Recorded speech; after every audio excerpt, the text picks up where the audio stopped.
जिस घर को मैंने अपनी मेहनत और प्यार से सजाया था, जिस परिवार के लिए मैंने अपनी खुशियां तक छोड़ दी थी, उसी घर की मालकिन यानी मेरी सास ने एक दिन मेरे सामने आकर कहा, अब इस घर में तुम्हारी जरूरत नहीं है। तुम अपना सामान बांध लो और जहां जाना है चली जाओ। उस दिन मेरी आंखों में आंसू जरूर थे, लेकिन मैंने कोई सवाल नहीं किया, क्योंकि मुझे पता था कि कुछ रिश्तों में अपनी जगह मांगनी नहीं पड़ती, बस छोड़ देनी पड़ती है। लेकिन उन्हें नहीं पता था कि जिस बहू को वो कमजोर समझ रही हैं, वही एक दिन उनके पूरे परिवार की जिंदगी बदलने वाली है। मेरा नाम अनामिका शर्मा है और आज मैं आपको अपनी जिंदगी का वह सच बताने जा रही हूँ, जिसे याद करके आज भी मेरा दिल भर आता है। मैं हमेशा से मानती थी कि अगर इंसान रिश्तों को सच्चे दिल से निभाए, तो सामने वाला भी उसकी भावनाओं को जरूर समझेगा। मुझे क्या पता था कि कभी-कभी सबसे ज्यादा दर्द वहीं से मिलता है, जहाँ हम सबसे ज्यादा प्यार और अपनापन ढूंढते हैं। मेरी शादी को उस समय लगभग 5 साल हो चुके थे। मेरे पति विवेक बहुत अच्छे इंसान थे। वह दिल के बुरे नहीं थे, लेकिन उनकी एक आदत थी जो धीरे धीरे हमारे रिश्ते के बीच दीवार बनती चली गई। वह अपनी माँ की हर बात को सही मानते थे। उनकी नजरों में माँ कभी गलत हो ही नहीं सकती थी। शादी के बाद शुरुआत में मैं और विवेक शहर के एक छोटे से किराए के घर में रहते थे। हमारी जिंदगी बहुत साधारण थी। सुबह दोनों अपने काम पर जाते, शाम को साथ बैठकर खाना खाते और छोटी छोटी खुशियों में अपना संसार ढूंढ लेते थे। मुझे लगता था कि यही तो असली जिंदगी है। ज्यादा पैसों या घर नहीं चाहिए, बस साथ देने वाला इंसान चाहिए। लेकिन शादी के करीब 1.5 साल बाद मेरी सास सुमित्रा जी का फोन आया। उनकी आवाज में हमेशा की तरह प्यार था। उन्होंने कहा, बहू, तुम दोनों अकेले क्यों रह रहे हो? हमारा इतना बड़ा घर है, तुम दोनों यहाँ आ जाओ। परिवार साथ रहेगा तो अच्छा लगेगा। आखिर बेटा माँ बाप से दूर अच्छा नहीं लगता। उनकी बात सुनकर मैं कुछ पल के लिए चुप हो गई। मेरे मन में थोड़ी झिझक थी, क्योंकि मैंने सुना था कई बार साथ रहने से रिश्तों में दूरियां आ जाती हैं। लेकिन फिर मैंने सोचा कि आखिर वह मेरी सास हैं, माँ जैसी हैं। अगर वह खुद बुला रही हैं तो शायद दिल से चाहती होंगी कि हम साथ रहे। मैंने विवेक की तरफ देखा, उनके चेहरे पर खुशी थी। उन्होंने कहा, अनामिका, माँ चाहती हैं कि हम उनके साथ रहे, इससे अच्छा और क्या होगा। मैंने भी मुस्कुराकर हाँ कर दी। मुझे क्या पता था कि मेरा यह फैसला मेरी जिंदगी का सबसे बड़ा इम्तिहान बनने वाला है। जब मैं ससुराल आई तो पहले कुछ दिन सच में बहुत अच्छे थे। मेरी सास मेरा खूब ध्यान रखती थी। सुबह उठते ही पूछती, बहू, रात को ठीक से सोई थी ना? कभी मेरे लिए मेरी पसंद की सब्जी बना देती। रिश्तेदारों के सामने कहती, मुझे तो बेटी जैसी बहू मिली है। मेरी किस्मत अच्छी है। उनकी बातें सुनकर मेरा मन खुश हो जाता था। मुझे लगता था कि मैंने सच में एक अच्छा परिवार पाया है।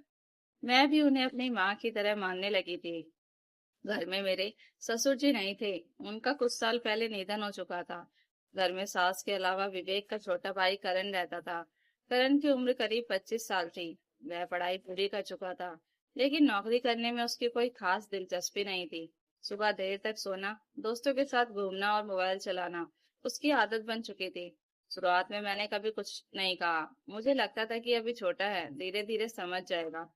लेकिन धीरे धीरे मुझे महसूस होने लगा कि घर में उसकी हर गलती को नजरअंदाज किया जाता है और मेरी हर छोटी बात को बड़ा बना दिया जाता है। मैं एक प्राइवेट कंपनी में अकाउंट मैनेजर थी। मेरी सैलरी अच्छी थी। शादी के बाद मैंने कभी अपने पैसे को सिर्फ अपना नहीं समझा। मैं हमेशा सोचती थी कि पति और परिवार के लिए जो कर सकूं, करना चाहिए। इसलिए जब घर के खर्चों की बात आई तो मैंने खुद आगे बढ़कर जिम्मेदारी संभाली। हर महीने राशन, बिजली का बिल, दवाइयाँ और घर की छोटी बड़ी जरूरतों में मैं और विवेक पैसे लगाते थे। धीरे धीरे मुझे एहसास होने लगा कि ज्यादातर जिम्मेदारी सिर्फ हम दोनों के कंधों पर है। करण घर में रहते हुए भी किसी चीज की जिम्मेदारी नहीं लेता था। एक दिन मैंने देखा कि उसकी नई महंगी घड़ी आई है। मैंने सामान्य तरीके से पूछा, करण, नई घड़ी ली है? वह मुस्कुराते हुए बोला, हाँ भाभी, दोस्तों के साथ जाना होता है ना, थोड़ा अच्छा दिखना पड़ता है। मैंने कुछ नहीं कहा, लेकिन मन में सवाल आया कि जब घर के खर्चों में मदद नहीं कर सकते तो इतने शौक कैसे पूरे हो रहे हैं। उस रात मैंने विवेक से धीरे से बात की। मैंने कहा, विवेक, क्या तुम्हें नहीं लगता कि करण को अब थोड़ा जिम्मेदार होना चाहिए? आखिर कब तक हम सबको संभालेंगे? विवेक ने मेरी तरफ देखा और बोला, अनामिका, वह छोटा है अभी, समय आने पर सब समझ जाएगा। मैंने कुछ नहीं कहा क्योंकि मैं नहीं चाहती थी कि मेरे करण भाई करण भाई भाई के रिश्ते में परेशानी आए। लेकिन मुझे धीरे धीरे समझ आने लगा कि मेरी चुप्पी को मेरी कमजोरी समझा जा रहा है। पहले मेरी सास मुझसे प्यार से बात करती थी, लेकिन अब उनके व्यवहार में बदलाव आने लगा था। पहले वह कहती थी, बहू आराम कर लो। अब कहती थी, बहू का घर के काम तो करने ही पड़ते हैं। मैं सुबह ऑफिस जाने के पहले घर का काम करती, ऑफिस से आने के बाद भी रसोई संभालती। कई बार मैं इतनी थक जाती कि खाना खाते खाते आंखें बंद होने लगती, लेकिन किसी को मेरी थकान दिखाई नहीं देती थी।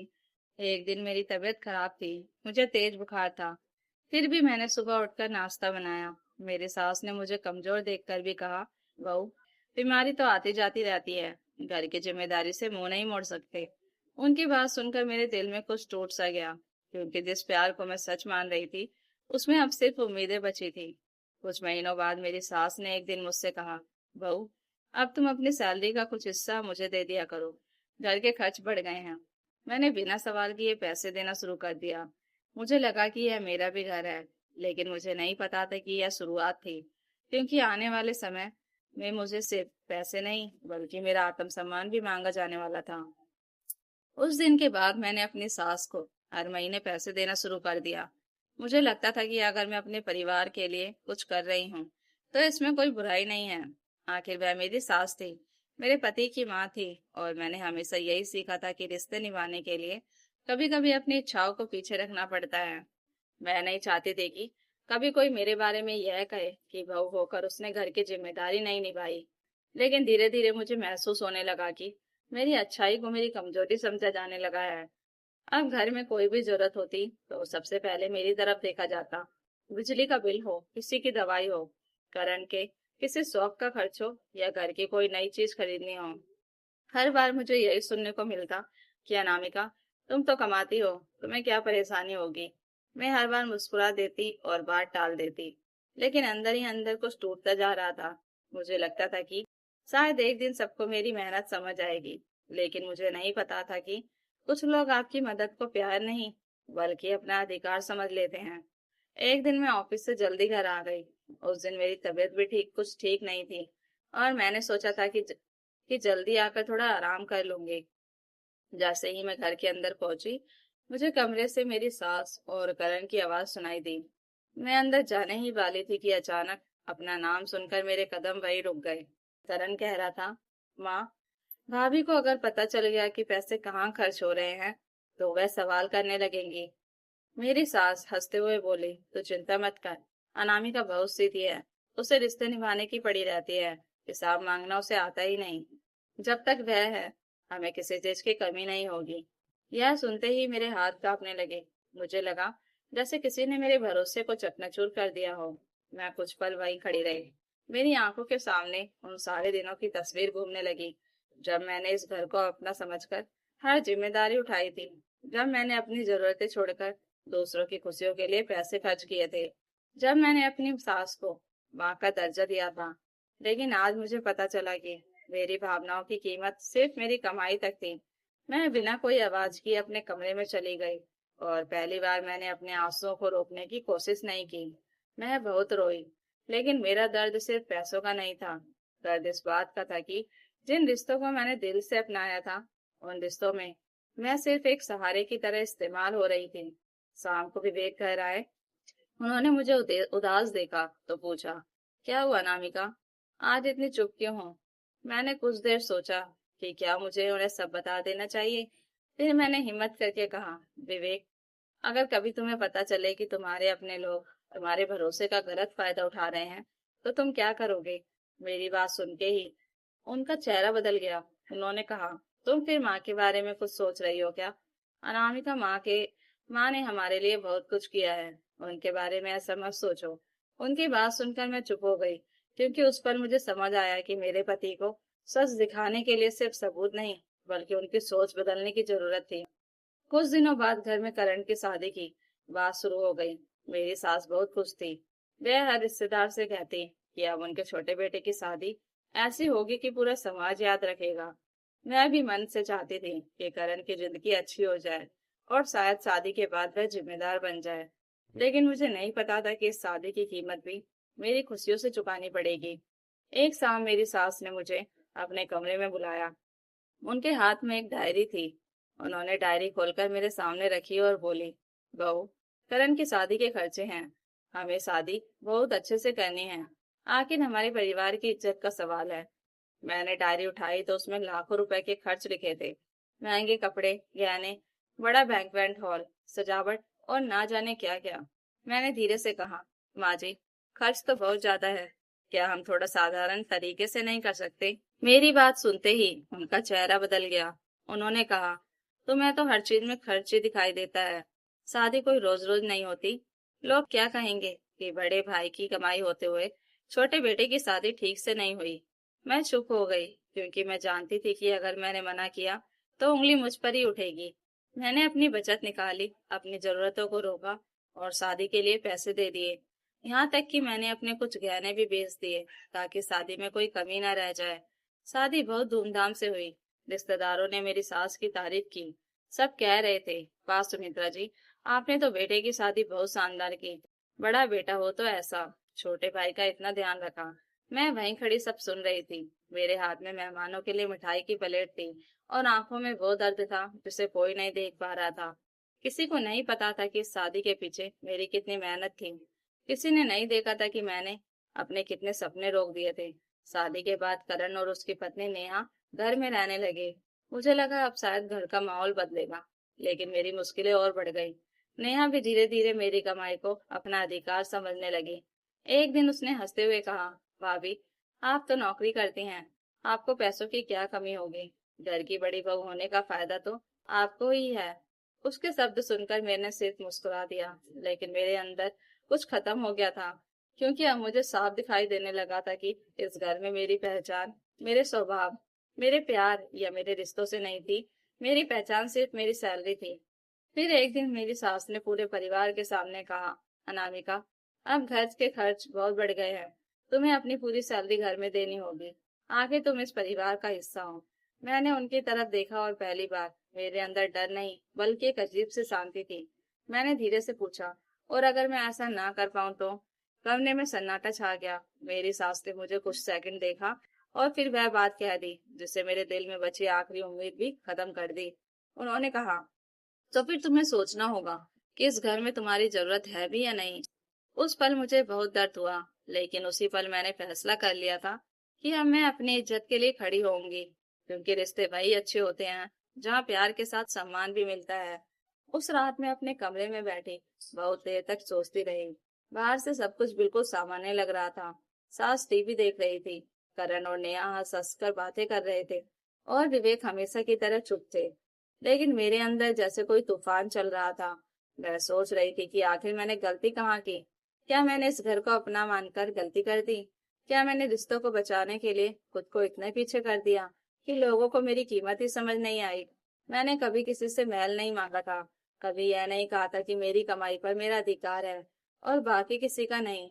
मैंने तो सिर्फ इतना चाहा था कि जिस घर के लिए मैं दिन रात मेहनत कर रही हूँ, वहां मुझे एक इंसान की तरह सम्मान मिले। लेकिन अब मुझे समझ आ गया था कि जहाँ आपकी अच्छाई को आपकी कमजोरी समझ लिया जाए, वहां चुप रहना भी खुद के साथ अन्याय होता है। अगले दिन सुबह मैंने हमेशा की तरह नाश्ता बनाया, लेकिन आज मेरे अंदर सब कुछ बदल चुका था। मैं शांत थी, मगर कमजोर नहीं। मैंने ऑफिस जाने से पहले अपनी अलमारी खोली और अपनी सारी जरूरी चीजें अलग कर ली। मेरे कुछ कपड़े, जरूरी कागज और मेरी कुछ यादें। मैं कोई जल्दबाजी नहीं करना चाहती थी, लेकिन मैंने मन ही मन फैसला कर लिया था कि अब मैं अपनी जिंदगी अपने आत्मसम्मान के साथ जीऊंगी। शाम को जब विवेक घर आए, तो मैंने उनसे कहा, मुझे आपसे कुछ जरूरी बात करनी है। उन्होंने मेरी तरफ देखा और बोले, क्या हुआ? मैंने बहुत शांति से कहा, मैंने फैसला किया है कि अब मैं इस घर में नहीं रहूंगी। मेरी बात सुनते ही वे हैरान रह गए। उन्होंने कहा, अनामिका, तुम क्या बोल रही हो? इतनी सी बात पर घर छोड़ दोगी? मैंने उनकी आंखों में देखते हुए कहा, विवेक, बात सिर्फ पैसों की नहीं है, बात उस सम्मान की है जो एक पत्नी और बहू को मिलना चाहिए। मैंने इस घर के लिए जो किया वह किसी एहसान के लिए नहीं किया था। मैंने प्यार से किया था। लेकिन जब प्यार को जिम्मेदारी और जिम्मेदारी को मजबूरी बना दिया जाए, तो इंसान अंदर से टूट जाता है। विवेक कुछ बोलना चाहते थे, लेकिन शायद उनके पास कोई जवाब नहीं था। तभी मेरी सास कमरे में आ गई। उन्होंने हमारी बातें सुन ली थी। वह गुस्से में बोली, तो आखिर तुमने अपना असली रंग दिखा ही दिया। हमने तुम्हें घर में जगह दी और तुम आज हमें छोड़कर जा रही हो। मैंने पहली बार उनकी बात बीच में रोकी और कहा, माँ जी, मैंने इस घर में सिर्फ जगह नहीं ली थी, मैंने इस घर को अपना समझकर सब कुछ दिया था। लेकिन घर सिर्फ चार दीवारों से नहीं बनता, घर वहां बनता है जहाँ रहने वालों की इज्जत होती है। मेरी बात सुनकर कमरे में सन्नाटा छा गया। करण भी वहीं खड़ा था। शायद पहली बार उसे एहसास हो रहा था कि जिस भाभी को वह सिर्फ पैसे कमाने वाली समझता था, उसके दिल में कितना दर्द था। मैंने उसी रात अपना सामान पैक किया और विवेक से कहा, मैं आपको छोड़ नहीं रही हूँ। मैं सिर्फ उस जगह से जा रही हूँ जहाँ मेरी भावनाओं की कोई कीमत नहीं है। अगर कभी आपको लगे कि हमारा रिश्ता बराबरी और सम्मान से चल सकता है, तो मैं हमेशा बात करने के लिए तैयार हूँ। मैं एक छोटे से किराए के घर में रहने चली गई। शुरुआत आसान नहीं थी। अकेले घर संभालना, नौकरी करना और टूटे हुए मन को संभालना बहुत मुश्किल था। कई रातें ऐसी थी जब मैं तकिए में मुंह छुपाकर रोती थी। लेकिन धीरे धीरे मुझे एहसास हुआ कि मैं अकेली नहीं हूँ। मेरे पास मेरी मेहनत थी, मेरी पहचान थी और खुद पर मेरा विश्वास था। मैंने अपने काम पर ध्यान देना शुरू किया। कुछ महीनों बाद मुझे कंपनी में प्रमोशन मिला। जिस इंसान को उसके अपने घर में सिर्फ पैसों के लिए देखा गया था, वही अब अपनी मेहनत से एक नई पहचान बना रही थी। उधर मेरे जाने के बाद ससुराल की हालत बदलने लगी। करण को पहली बार समझ आया कि जिंदगी सिर्फ दूसरों के पैसों से नहीं चलती। उसने नौकरी ढूंढनी शुरू की, लेकिन उसे हर जगह मुश्किलें आने लगी, क्योंकि उसे हमेशा आसान रास्ता मिला था। नेहा को भी धीरे धीरे समझ आने लगा कि घर चलाना कितना मुश्किल होता है। एक दिन मेरी सास की तबीयत अचानक बहुत खराब हो गई। उन्हें अस्पताल ले जाना पड़ा। इलाज के खर्चे बढ़ने लगे। उस समय पहली बार उन्हें मेरी याद आई, क्योंकि जिस बहू को उन्होंने घर से जाने को कहा था, वही हमेशा उनके मुश्किल समय में साथ खड़ी रहती थी। कुछ दिनों बाद मेरे दरवाजे पर दस्तक हुई। मैंने दरवाजा खोला तो सामने विवेक, मेरी सास और करण खड़े थे। मेरी सास की आंखों में आंसू थे। उन्होंने धीरे से कहा, अनामिका, हमें माफ कर दो। हमने तुम्हें समझने में बहुत देर कर दी। हमने सोचा तुम बहुत मजबूत हो, इसलिए तुम्हें दर्द नहीं होगा। लेकिन हम भूल गए कि मजबूत इंसान को भी प्यार और सम्मान की जरूरत होती है। मैं चुपचाप उन्हें देखती रही। मेरे दिल में बहुत सारे सवाल थे, लेकिन उस पल मुझे गुस्से से ज्यादा दुख महसूस हो रहा था। मैंने कहा, माँ जी, मैंने कभी नहीं चाहा कि आप लोग मेरे सामने झुके। मैं तो सिर्फ इतना चाहती थी कि आप मुझे अपना समझे, बहू को घर का सदस्य समझे, कमाई का जरिया नहीं। मेरी बात सुनकर मेरी सास रोने लगी। उन्होंने मेरा हाथ पकड़कर कहा, तुमने हमें रिश्तों की असली कीमत समझा दी। विवेक भी मेरे पास आए और बोले, अनामिका, मुझे माफ कर दो। मैं हमेशा माँ की भावनाएं समझता रहा, लेकिन तुम्हारी चुप्पी के पीछे छिपा दर्द नहीं समझ पाया। उस दिन मैंने महसूस किया कि कभी कभी इंसान को अपनी कीमत बताने के लिए दूर जाना पड़ता है। मैंने अपने रिश्ते खत्म नहीं किए, मैंने अपनी सास को माफ कर दिया। लेकिन इस बार एक फर्क था। अब मैं प्यार करूंगी, लेकिन अपनी इज्जत खोकर नहीं, क्योंकि कोई भी रिश्ता इतना बड़ा नहीं होता कि उसके लिए इंसान खुद को भूल जाए। आज मैं और विवेक एक साथ हैं, लेकिन हमारे रिश्ते की नींव अब पहले जैसी नहीं, बल्कि ज्यादा मजबूत है, क्योंकि अब हम दोनों जानते हैं कि प्यार के साथ सम्मान भी जरूरी है। तो दोस्तों, अगर आपको यह कहानी अच्छी लगी हो तो कमेंट करके जरूर बताइएगा और नई कहानियों के लिए चैनल को सब्सक्राइब जरूर कर लीजिएगा। Thank you for watching.